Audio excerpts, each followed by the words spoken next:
Name sister. Mushe murisei. Mushe. Net one. Ndetwa Metalic. Metalic ari sister rechirumero. Kana. Zvangobva pasenemi yangu. Senemi yako nozani? Simbi. Alright. Kozita racho? Ana Simbi. Ana Simbi. Asi baba wako aisinza masimbi? No. Kana taisumudza masimbi. Imonya ari baba wako? Okay. Oh. Ndoku asimbrandai? Aiwa kana. Ndoku Mtaro. Muna kwechingo reketa. Atiso. Zabuna kwa mtara akwanise kupedza ningika. Sentence asina kukanda ka English saka totokanda chirungu mu sentence ndokuti zvibude. Saka takatongomirira tuchirungu tuchipinda waiza. Yeah. Samunete chiko sister Anna. Ndinoita zvekuimba. Nimba musimba wakaita sei? Ndinoimba reggae, dancehall, hip hop ne electro. So unenge wakawandirwa nezvekuita? Zvakawanda. Aufiringikire mukati mu? Ndifira. Zvafana kudana nemurungu, kudana nemunhu mutema nemukaradhi. Kana. Ita zvinhu zvako 1-1 shamwari. Kwemi blast munonzwa? Ndetwa Trizzy. Taura kuti ngo munhu akaguta mini. Ndonzi Trizzy. Unoita nezveyo?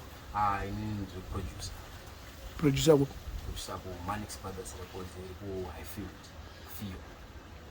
Unotoebika marecords iwewo? Zvotodaro big time. Saka nauchiti uri producer yaManix Brothers. Asi makawanda? Makawanda totori family. Like zvamungonzwa kuti brothers. Totori mabrothers toitwa 3 tese tiri maproducer. Taura mazita avo vese. Wokutanga anonzi Manix, mumwe wacho anonzi Tricks, mumwe anonzi Bees, kwozoita inini wechi4, but the other one mukuru into music, is not a producer. He's actually doing other business. Anenge ari right asiri kuita zvemusic. Because muri padhuze nekupinga apa nawo. Hawa Chodza munomuziya kwa. Saka amainini muda kuti roera wako mune freestyle mune song mutaura deka record kwakupi inonzi chi momboregerera kandandi mbichana. Ndinako. Ndakuita ndakarekoda ku Manix Brothers kutanga. I'm the hottest girl from the ghetto. I'm the hottest girl from the ghetto. I'm the baddest girl from the ghetto. I'm the baddest girl from the ghetto. I'm so hardcore, I'm so ghetto. The gangster killed from the ghetto. I'm the baddest girl from the ghetto. I'm the baddest girl from the ghetto. They see me doing good, me rolling deep. Been working 6 to 6 for this heat. You wanna be my friend, you don't qualify. You not on my level, you don't qualify. Like a Tyre on the rim, me killing this beat. From Fierce straight to Mbare, me running these streets. I buy my own Louis V and my Gucci. Check out my business, pay me on bills. I look after me, mama, no man can bring me no drama. This is a tune, me I do it for the summer. If I don't touch me, I the lyrical farmer. English not me language, you know facts with me grammar. Pick up on self-care, you know say you a hustler. Some guy like you play just a fear, si passager. Believe you know self-care, okay, your future brighter. Uno check me sit on the number, they jet fighter. Await. Saka I reggae ichi. Iti trap dancehall. Trap dancehall. Utani nema records acho? Ari pa YouTube? Atoripo. YouTube channel yako nini? Metalic music. Nema records mangani? So far ndine 30. But kukabuda 4. Ne 30. Watangapi? Muna November last year. Imboita serious ka. Zokorera funda kupa time yekuzvicorrect. November 2021 ndo pandakatanga kurecord. And on 30 my songs. Yes. All right. Aiwa vanhu ndo vanongozwa vachangokupolisha zvako waize woku-orchestrate woku-punctuate. Because patenta pashamani kutanga unoita one song every month. Kana kuti one song every day of the month. Pari kushandwa. Naye inenge Trizzy. Pari kushandwa. Apa sikutombozororwa kuzi pesi yacho yatikumaisana nayo ka takanonoka kudhara. Asi bebra uko. Takanonoka. She's actually my closest. She's more than a friend to me. We've been knowing each other for quite a long time, even which is more than music. So katodarika music, so she's now more like a sister to me. Because vakomana vaproducer kamunomboti vasikana vanorekoda manheru pasina vanhu mumbobudisa vanhu ese. Very true. But I also were more consistent on doing music mainly. Kwete ku so wandirana. Uchipunctuate vana vanhu. aiwa chiponchuleta music. Oh.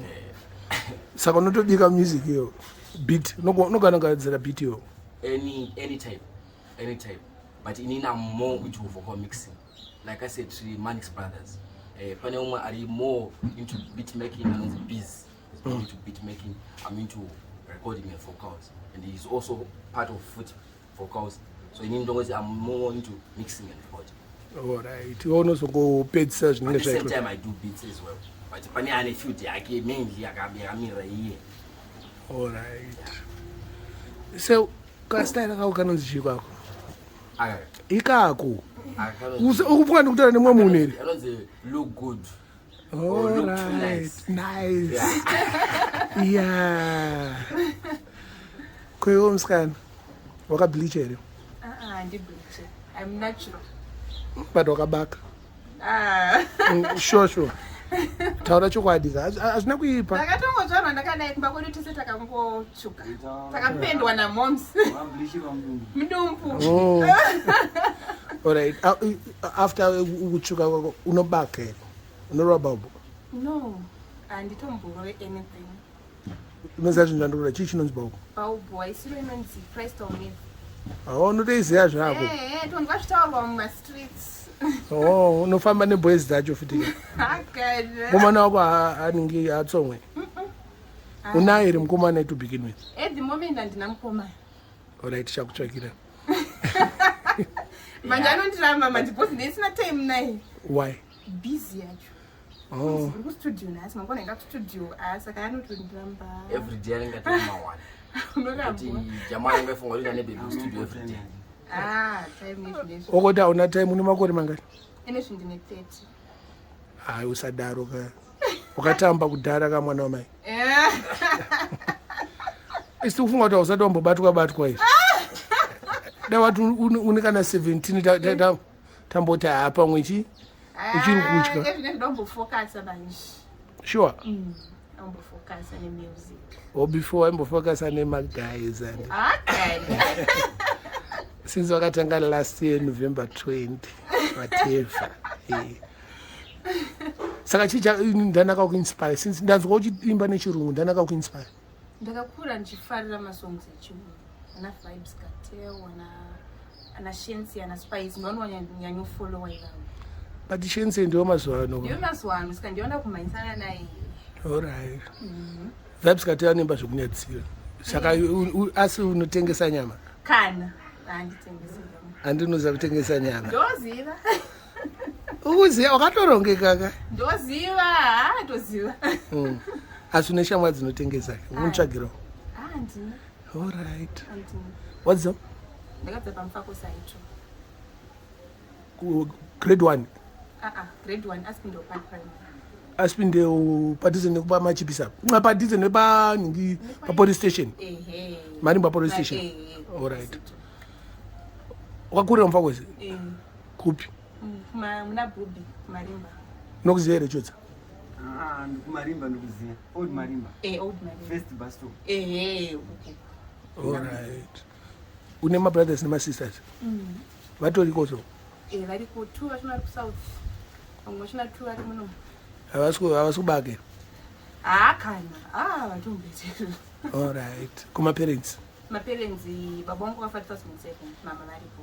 Alright. Vari kuzvibvumira here zvauri kuita izvi? Mama vanondisapota zvisingamboiti. Because ndakakura ndichida zvekuimba. Sure. Kana kuchechi ndotoimba ndiri kupraise and worship. Praise and worship ndeikupiwa? Kusayoja.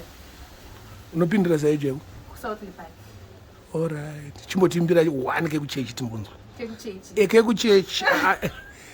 Zvisinei nezvemustudio izvo. Alright, maindime because ndori kuworship. Zita renyu ngarikudzwe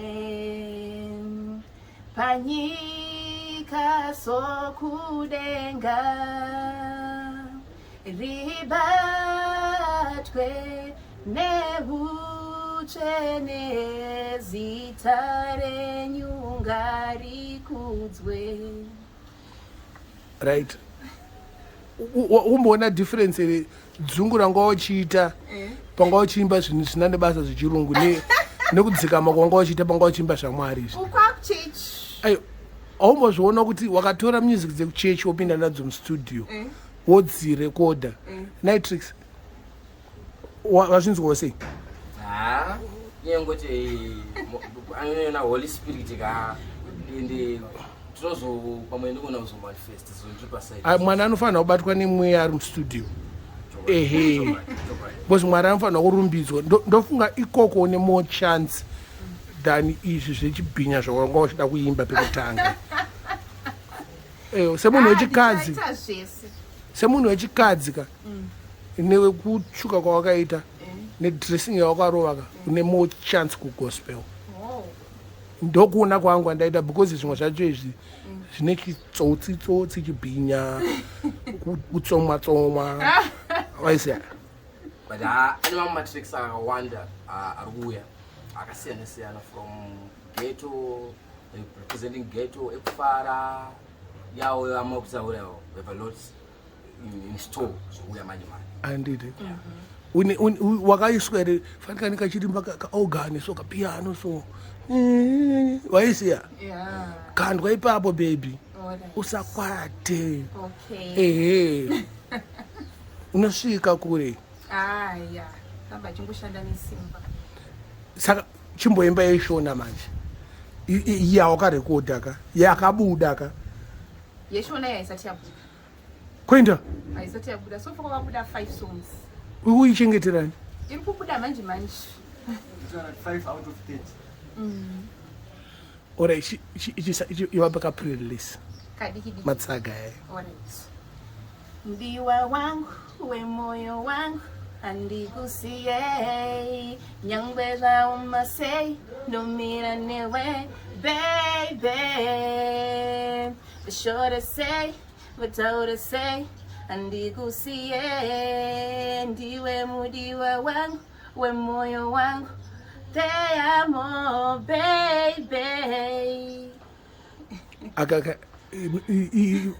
sambo wakaita sei akandike budwaka saka takarerekera kupi R&B ku R&B kokoko all right ndezveshuwa here jamani very true sizambotaura kuti ndoita zvese zvakawanda zvokutouya tikuzviziva zvakawanda ka but munhu ichita chinhu chako 1-1 notoda kundivhiringidza ndaamunhu mukuru shamana ndisina time yakanyawanda pano panyika munoona chimkumawo isusu tiripo pakubata all age groups from kadikidiki kuenda kusvika kune wekupedzisira so I think vanhu vavo sezvo achangotanga tikwanisa kuvasevha nguva imwe chete iwewe nani inini neartist yangu anonzi Metalic munhu wako manje empanayo usati jairire atora wafuzi kuzodaro saka we have a lot of music yakasiyana nema-age groups akasiyana iri kuuya so we promise you kuti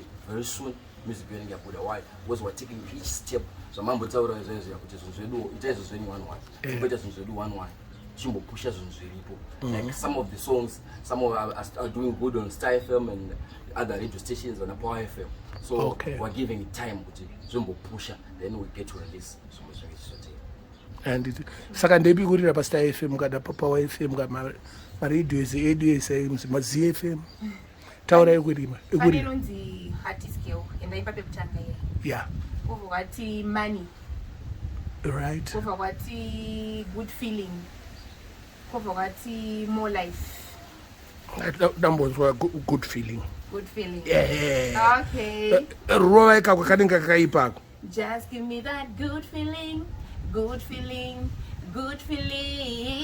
I need one more loving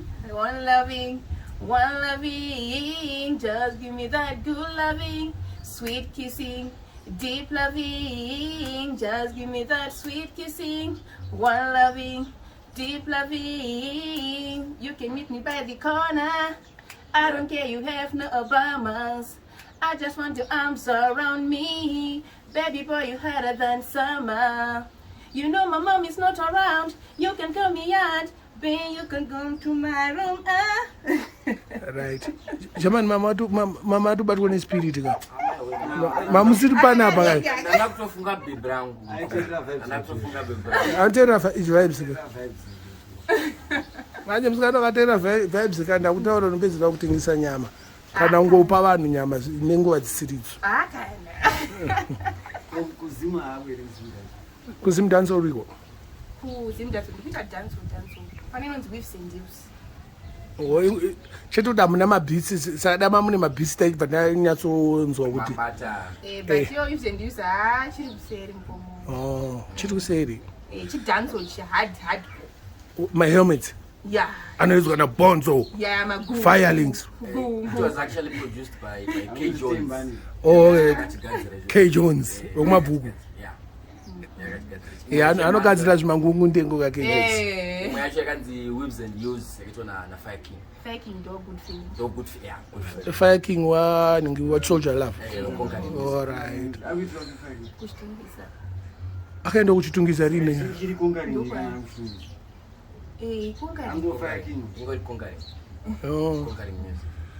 saka titaure kuti handi since une 30 ka munobudisa masongs mangane manga maregistra tinoita sina music anodependa nemarket target yatinayo kuti titsaudzisa song what kind of achievement yatoda kuita. Not all songs that we shoot video for or not all songs that we actually release ku radio. Some toka saw ma street, so it depends kuti toda ku release kupi. So those no counter 10 yedu to release another track, because as long as the track is doing good ati manyi ku release mama, give it time. Say urutaurisa uri chi chake asi ndio manager wacho aiwa and the manager aiwa say uri kumutaurirewo toda kunzwa iye. All right.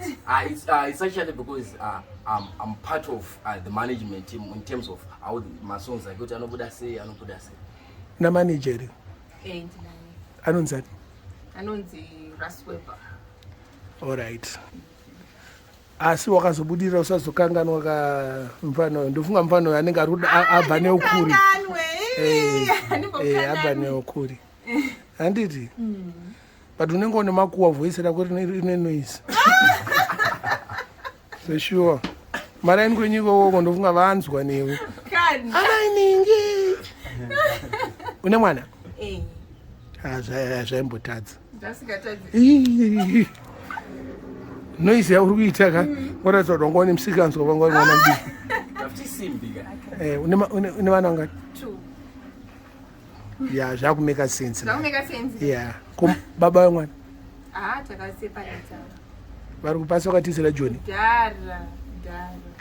Zvakudhara zvarini? Vana vako vane makore mangani? Mumba chona ne captain at 12 years. Zvazvona zvangachitaura zvezvia? Yes. 30 ka? Yes. Minus 13 ka? Because watane 12 ka? Saka tesa 12 plus 9 months zenhumbu ka? Ukakalete idzodzo. Ndakutaurira kuti wakazvitanga wechinyanya. Wakatanga kuspakwa paele apa. Dara. Yeah. Zvaka vana vakazvarwa pa Fakosi?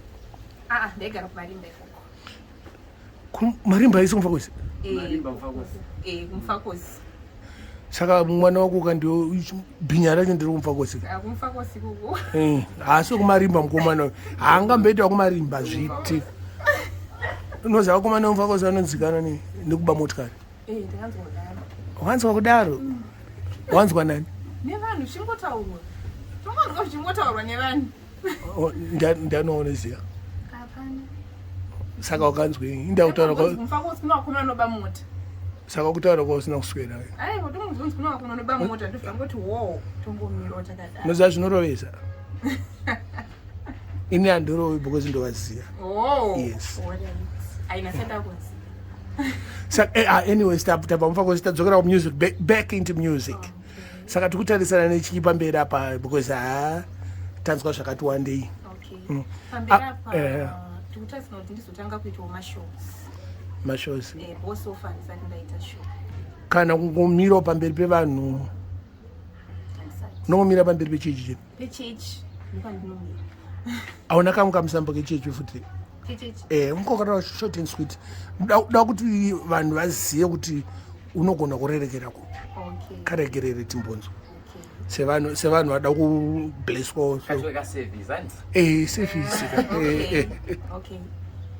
Praying every day, hustle every day, praying every day, hustle every day, praying every day, hustle every day, praying every day, hustle every day. I need more money, I need more life, I need more money, I need more life, I need more money, I need more life, I need more money, I need more life. Apa wanyeba isemchechi the praise of worship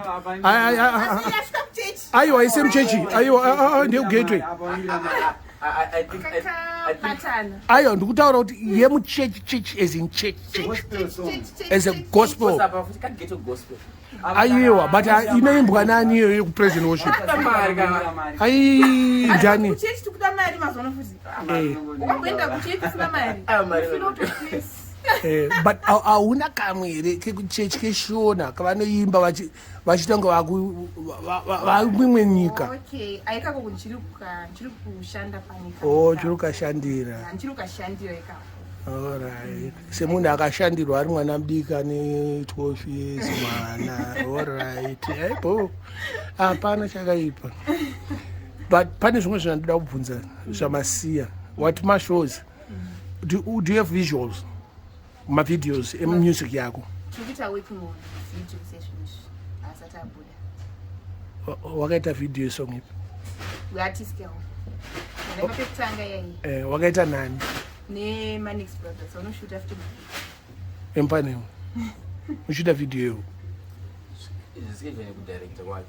oh saka nditaure munhu ari kuita zvinhu zvemahara what's the benefits There are a lot of things that is actually it's business that we're doing. We're keeping business so that at the end of the day, we have a lot of things that are going underwater that I cannot say actually right now. But we have a lot of things that are going between the studio and the artist. Everybody's benefiting, including the management. akasaina ane contract on paper uyu ano Or with the studio. Metalic Metalic That I cannot say right now. no I want to know You want to know? iyo sha ndozvakagarira panapa The reason why I'm saying the Chazo Taura later is because we have some deals that we're still doing and with the other brands, so we don't want to push them away because our contracts is also name our terms which are flexible with the companies. But right now we don't want to disclose, so we don't want to push them away. That's why we're saying keep it underwater. saka in short hansati asaino She's she's a freelance because kuona zvinoitika akaputika uyo munenge makumhanya manje makudzoka kuti mukoma tisakaita kuti aputike he chichichi makuzhamba futi But as far as that side is concerned, like I said, the paperwork is there. As far as safeguarding art and safeguarding the studio, everything is on position. Are you branding for any company? Answered. Are you looking forward to that? Yes. Kufunga kwakunga-advertise what ichi Inini kana ku malipstick hembe makeup, yembe, zvimuchenuku, madrinks drinks, even nana Econet net one kwese koko. uri kudiwa ikoko Yeah. vanofanira kuuza kuti uriko Kuti Metalic ariko. since vakuziva kuti Metalic ariko anobatwa seko Metalic uyauya Okay, ndine phone number yandichakusira informo. taurai handitambire zvinhu zvevanhu Oh, 0715 881 980. vanenge vachiti vari kudani ipapo Metalic. aiwa nezita karinobuda kaipapamai Okay, Anna Simbi. kafoni namba kedu kaika Okay, 0715 881 980. baba Phone number yekustudio ka 077 821 613. vanenge vachiti vada kubatani zita rako chairo Makangoti Manix because munogona kusavha neni mona save with other producer munongoti mukuda kutaura naManix because it's 3 Manix. alright mabrothers Yeah. pane vamuda kushaura here mazita avo muchivamhoresa Chekutanga ndoda kutenda mafans angu mametaphor clan. Vanotitsigira vanhu vavo kana vasipo hapana Metalic. Anenge asipo because hapana ndenge ndichiimbira. ndiani kweyo? Metaphor Clans, mafans vakatozvipa zita iroro vega. Alright.